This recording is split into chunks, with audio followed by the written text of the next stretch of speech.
You are not ready. Stay back.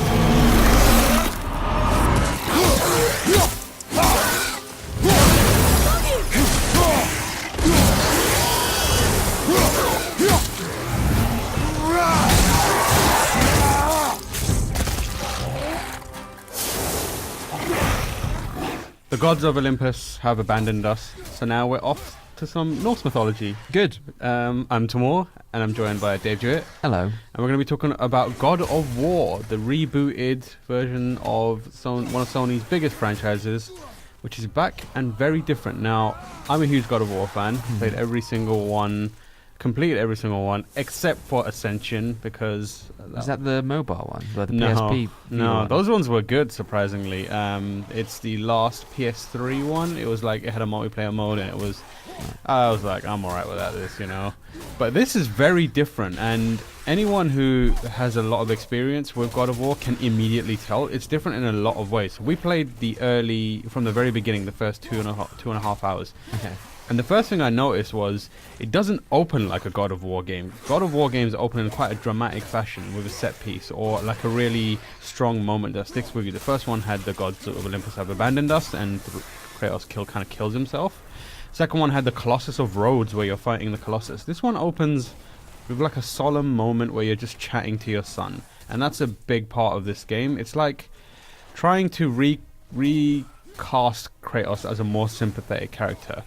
And he does that despite doing all of this. He looks so sympathetic right now. He does really not look sympathetic at all. So those are things that we probably won't be able to discuss in any major way. What we can talk about in a big way is the combat.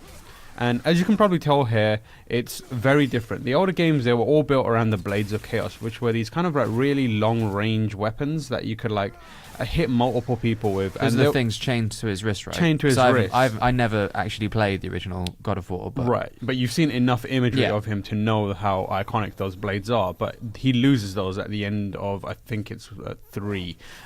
This is the new axe that he has, and it's like frost-based.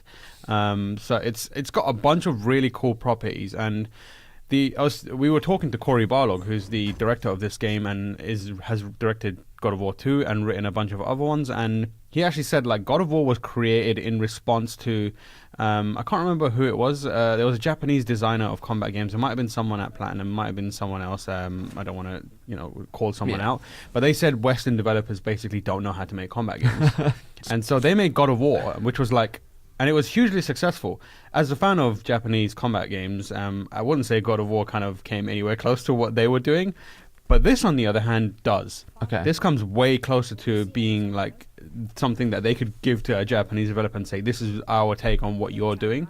Because it has some of the fluidity of Japanese action games, the mechanics behind those kind of like character action games like Bayonetta, Vanquish and stuff like that. It doesn't have the flair of it, but it kind of trades that in for a kind of a really heavier feel, a heft, and this kind of like realism, I want to say, but it's not like realistic, but like it feels like that.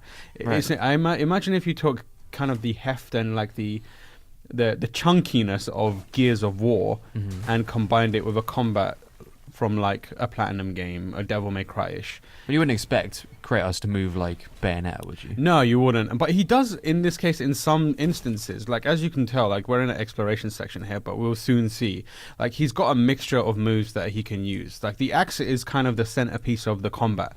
So use it as like the main melee weapon right now. But as you can see here, you can throw it and then summon it back. And that's all manual. Like, it's not automatic. You choose when to throw it, and you choose when to bring it back. And as you saw there, like, on the way back, it hits things, and it damages things. Okay. So, like, you use that to your advantage, and just with that one small gameplay facet, it's already got more depth than the original God of Wars. Those had different weapons, and you could use them in interesting ways, but, like, they all felt isolated. They never felt connected to each other. When you do something like throw your axe, while that axe is out doing its own thing, you've got your hands, you've got your fists, and you've got your shield. So it's like you can hit an enemy with your axe a few times, knock them into the air, throw your axe off at a distant enemy, and if you land it in their head, it freezes them in place because it's a frost axe. Right. So they're basically locked out of the fight for a little while. While they're locked out, you can kind of like use your fist to do extra damage, pop them back into the air. While they're in the air, summon your axe back, and on the way back, it'll kind of chip them.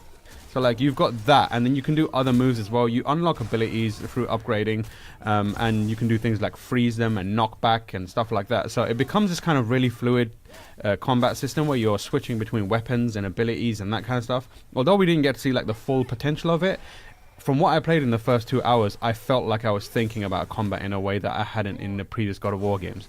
Before it was like, what's currently the most power? What's the right weapon for this enemy? And although there is some of that, now I'm able to go through weapons and figure out, all right, mid combo, this isn't working, so I'm just gonna throw this axe in that direction, pin down that enemy, and use my fists. So here we're fighting one of the major mini bosses, and he was featured in the E3 trailer, and that boss is a massive behemoth and does a lot of damage, and it's all about like ducking and moving and then getting in, doing an attack, and then getting out and like shooting his weak points to slow him down a bit. And that, if you've played Dark Souls, I hate to bring up Dark Souls in every single thing about combat, is a thing that you will sound familiar for Dark Souls players. And that feeds back into the combat itself. So when we were talking to Corey, he was like, I can tell the kind of game you like based on the way you play our game and interact with our combat, which was really fascinating to me. So like he told me, I know you like Platinum games, and he's right. I love like Platinum's games. I love the Clover stuff. I love Kamiya and all the stuff that did Devil May Cry and Bayonetta and Vanquish and all that kind of business. And he was able to tell that without me telling him, based on the way I played, because I was doing loads of combats. I was aiming for combat. I was doing loads of combats. So much combat going on. I was doing loads of combos and like popping into the air and trying to like manage enemies and always moving and like dashing towards enemies.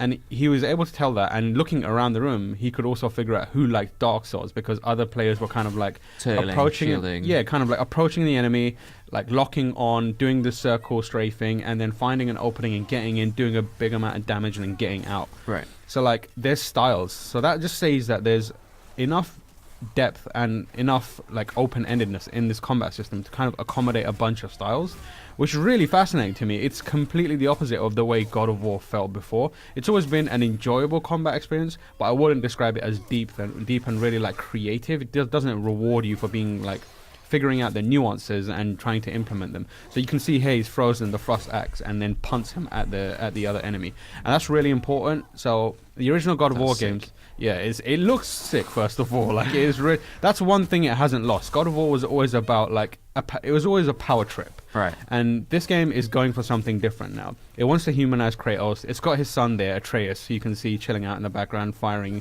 arrows, and he actually does what he wants.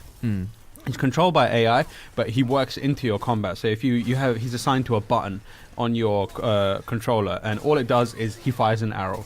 And basically what that does is it draws aggro for you. Okay. And you can try to point him as well using your own aiming reticule, and he'll fire where your reticule is. So on some enemies you can aim for weak points. But his most important use is drawing aggro. So he'll pull an enemy away from you.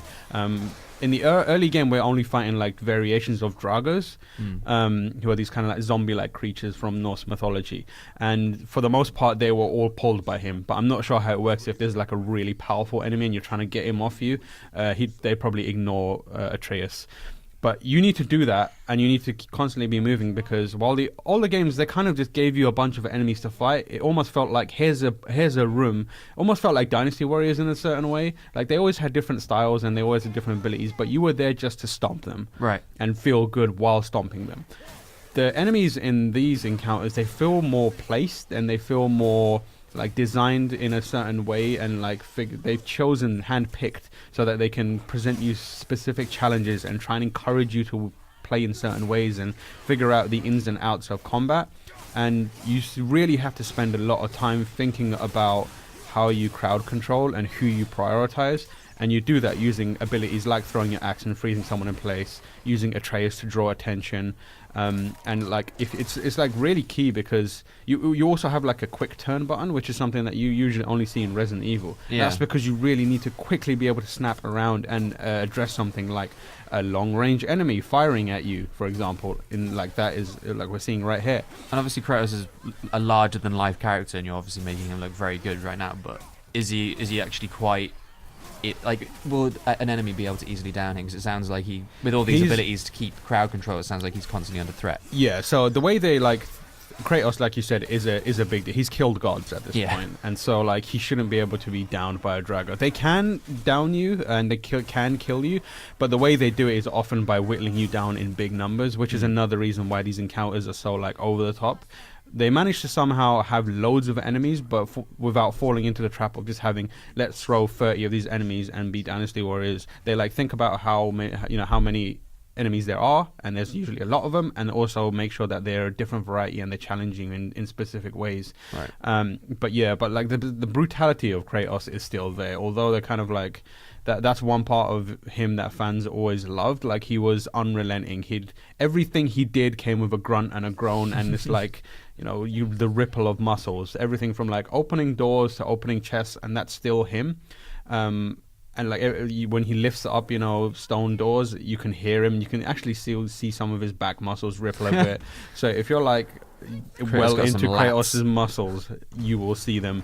Another thing that you saw there was the kid was kind of looking at some runes, and that plays into the story here. Kratos is a Greek character, almost Greek mythology character. So his boys were like Zeus and the lads. They're all dead now because he's killed them. Yeah. So now he's in like this Norse realm. He shouldn't be there, and we're not quite sure why he's there yet. And although I won't spoil some of the stuff that happens that we saw, there's some questions from other people of Norse mythology about why he's there as well. But he's completely disconnected from the culture. Like he doesn't understand anything. He can't read those runes. Right. He doesn't understand much about the culture of Norse culture, and he gets all that through his son. So his son, obviously, he had another wife. In the previous games, he had a child, but they were lost because he killed them. Spoilers for the game very like beginning. 15, 16 years ago. Yeah, so that was kind of like the thing that was tormenting him and what led him on his mad blood rage rampage. But now, he's had another family. And the son, he and his son are on like a journey right now. They're on like not a vision quest, but they're basically doing something. They're just trying to reach the top of a mountain. Right. And along that way, he's kind of trying to help his son grow as a person, and also himself, because he's a bad father. He's a bad dad. But he's trying. Like he knows he has to try, and he knows that he needs to be better. And in return, like the son is trying to help connect him to the world around Kratos, to the world around him. So whenever you see things like runes and stuff like that, Kratos is all he can do is like, what does it say? And the kid figures it out and like is able to tell you. And that's an interesting way of making a character, like a secondary character, important to you and feel meaningful. So we have this thing in video games where companion characters often feel like they're annoying and wasted, but then we have certain characters like Joel and Ellie. Those are a good pairing, and I think Sony Santa Monica and the God of War team have looked at Last of Us quite a lot. Obviously Naughty Dog is a sister studio to them almost, and you can see they've drawn clear inspiration from them. He's not only kind of like his path to learning about the world, but it's also like for the player, it's how you learn the story and how you learn about Norse mythology as well. And I suppose one of the ways to take a character that's so large like Kratos, who's killed gods, one of the few ways that you can take him out of his comfort zone is to put him in an environment that's so alien to him. Yeah, so that is really fascinating because it speaks to like a nuance that wasn't there in previously. Like Kratos was so focused on just killing things that you never got to really experience Greek not culture, but like the Greek mythology in any meaningful way because you were too busy just destroying it. Just pulling Zeus's jaw off. You're just like doing crazy stuff. So this game is more about exploration, and it rewards you for learning about the world. Like I'm not saying it's taking inspiration, but it comes after like the learnings we have about, and like the kind of trend of people wanting to be in worlds and be absorbed by those worlds, like Assassin's Creed and and various other games, and even Last of Us, you want to see more of that world, and Sony Santa Monica are clearly in touch with that and are making sure you can do that. So you can go around, there's like branching paths now, areas for you to kind of like explore, and at the end of them, like you'll find like, oh, there's a nice like painting here. Kratos will just look at it and it looks like a painting, but then Atreus will jump up and be like, oh, this is this legend about this god who ate the sun and his brother who ate the moon, and they became wolves, and etc. etc. So he'll like break it down. Exactly. He'll break it down for you, and that's really, really cool and fascinating, and like it's a really cool way to bring Kratos, like make Kratos feel more meaningful and grounded in a world without kind of taking away the kind of hero style of him, you know, being this massive hulking madman who's just trying to destroy everything and kill everything. But yeah, it's a really fascinating. I'm way more surprised about. I'm way more confident in it now than I was previously. You know, like the idea of bringing Kratos back, I wasn't totally against it, but like I had faith in Corey and that team. And now that I've played it, I feel a little more confident about it. I feel good about the combat. I hope that it develops in a more, you know, it adds depth to it. Right now, it's looking real good. I've got a lot of tools, and I'm already thinking about. When I left, I felt I wanted to play the demo again, but obviously they wouldn't allow me because I felt more confident at the end of it with everything that I had. And like, there's still things that I wasn't able to explore. Like one of them is we saw briefly earlier the crafting and kind of upgrade system, which is new. Like you in the previous games, you were just given things. Like you do puzzles, which there are loads of puzzles in this game as well, and your reward for doing those puzzles would be a new bit of gear. In this, you have the merchant who will help upgrade your stuff, and you can build stuff, and it's reflected on your character model, which is also new. You know, before you'd have equipment, and you'd only see that equipment when you used it, and it would like come out of this magic bottomless sack that he probably had on him, and it would just appear and then it will vanish again. Whereas now your character model changes as you equip new weapons. Well, I hope so. It's probably freezing there. He's always had his top off, isn't he? He doesn't need clothes. Just pure heat Warmed coming from by his muscle massive and rippling anger. muscle. Yeah. But yeah, I was very pleasantly surprised, and as like it's shot up my most anticipated list for this year in a significant way. And that's not me just like, you know, kissing butts here. Like I don't do that stuff. I'm really genuinely super excited about this. It's like pushed a whole bunch of other high-profile games out of the way, and yeah, I'm really eager to play more. It's coming out on April 20th, so we don't have that 420. Destroy it. 420 smash it with an axe.